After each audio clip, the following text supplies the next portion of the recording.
everyone, it's Pam from Stellar Crafts by Pam, and today I have a card for you featuring Lawn Fawn's Love You Some More stamp and die sets. I'm going to be creating a sunset background for my card, so I'm using some Ranger watercolor paper and I've taped it down to my craft mat with some blue painter's tape.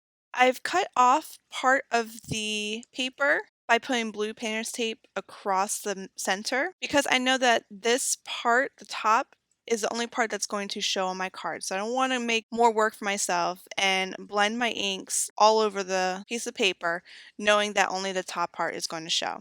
I've started off my sunset by using some picked raspberry distressed ink, and I've placed that towards the bottom. And then I am now using some wilted violet. So I'm adding that purple color to my paper as well as blending it with the pink. And now I'm adding blueprint sketch. And you can see that there's some harsh lines, but I'm going to fix this later. I ended up doing a lot of blending with this. So it took some time to actually get the darkness that I wanted for my sunset. I've actually sped up my blending quite a bit, and I've also deleted a lot of footage so that you don't get bored. This is what the end look ended up being. So I'm finishing off my sunset using some shimmer spray. I have some frost, which gives like a white sparkle, and then I have sparkle, which gives a more clear sparkle. I always think these are fun to add to my distressed backgrounds. Also, because it is a night sky, I'm going to be adding some stars using acrylic white paint.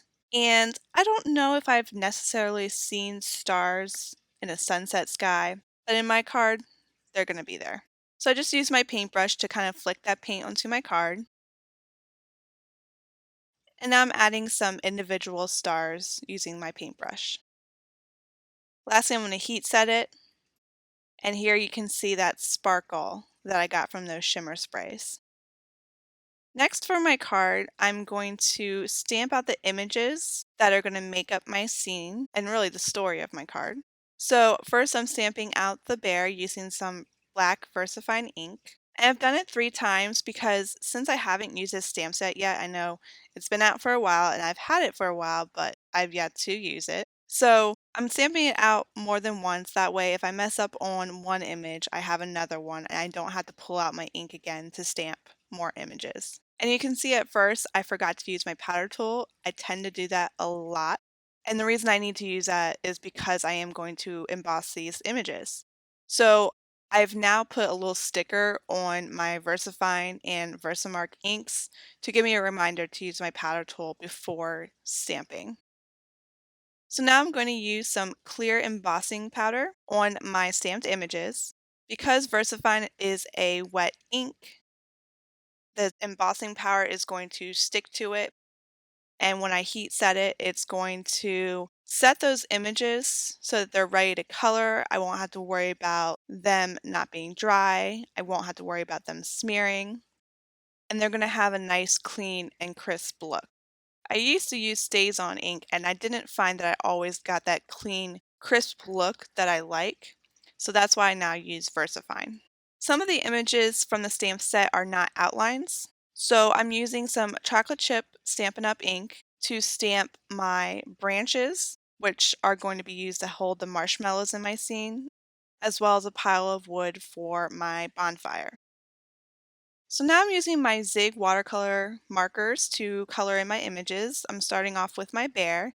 You can see on the left side, I started off coloring my bear. I used two colors and I didn't feel like they blended well together. They might look okay on camera, but in person, they just didn't look very well. So for this bear, I am using brown and light brown to color my bear. I first used the brown to outline the bear and put some dark color where shading might be. And then I'm blending that in with my light brown.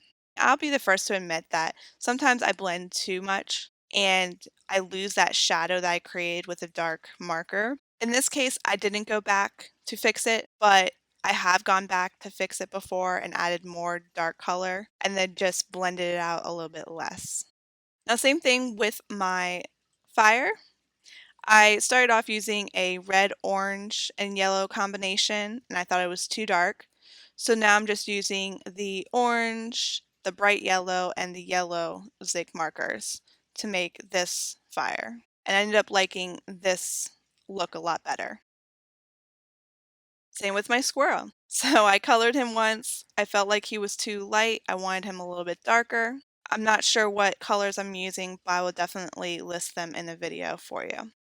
So I started off with my dark color, did my outline, and then blending in with my lighter color. And here you can see I left more of a shadow than I did with my bear. For my marshmallows, I wanted them to have a toasted look, so I used some oatmeal color, and then I blended that out with my water brush.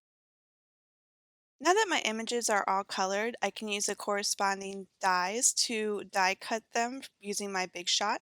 And I did this in 2 rounds. I'm using a side folding Simon Says stamp card base, and I'm cutting down my background so that when I put it on my card, it's going to leave a nice white border around the edge. I'm also cutting down some crumb cake Stampin' Up! Paper and using a Mama Elephant die to die cut some mountains as well as some snow caps for my mountains. I'm also cutting down some mossy meadow paper and using a Lawn Fawn meadow die to cut out the grass for my scene. And I'm also using one of the hillside borders to cut off the part of the grass that I won't need. I'm lining up my grass die cut on the crumb cake paper, and I'm using a pencil to trace the edge of the grass and where it ends. And I've created a mask so that I can color in the part of the crumb cake paper that's going to show underneath the grass. And I'm kind of making it look like a dirt muddy look by using some gathered twigs distress ink and blending it onto that crumb cake paper. And here you can see what it looks like when I remove the mask. So now I can use some tape runner adhesive and adhere my mountains to my sky background. And I'm using the card front to line that up to make sure I have that white border. Then I'm going to use some tape runner adhesive to adhere my grass right underneath my mountains. And I'm using some liquid adhesive to adhere my snow caps on my mountains. And now my background is ready to be adhered to my card base. And I'm just using tape runner adhesive for this because everything else that's going to be on the card, I'm going to use foam squares for. So I've got an idea of how I want my scene to look. So I'm going ahead and I'm using some liquid glue to adhere my fire flame to my wood pile.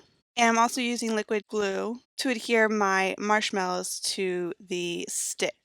And I'm just putting it on the center of that marshmallow so there's no excess glue.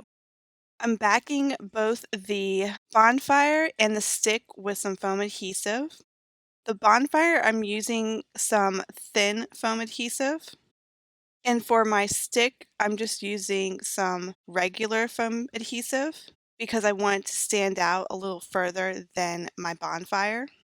So I'm going to go ahead and adhere my bonfire.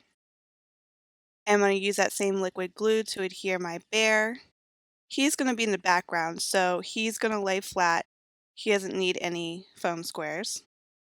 And because the squirrel's more in my foreground, I'm using the regular foam squares to adhere him to the card. The same ones I use for a stick because I need both the stick and the squirrel to line up together. And then once I adhere my stick onto my card, I can use some liquid adhesive to adhere the end of the stick into the squirrel's hands so it looks like he's holding it over top the bonfire. I'm finishing off my background by using clear Wink Costello on the snow-capped mountains. I've selected the Let's Toast sentiment from the stamp set since my characters are toasting marshmallows over the bonfire.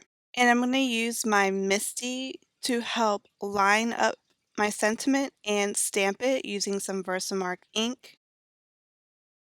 I'm going to heat emboss it with some white embossing powder.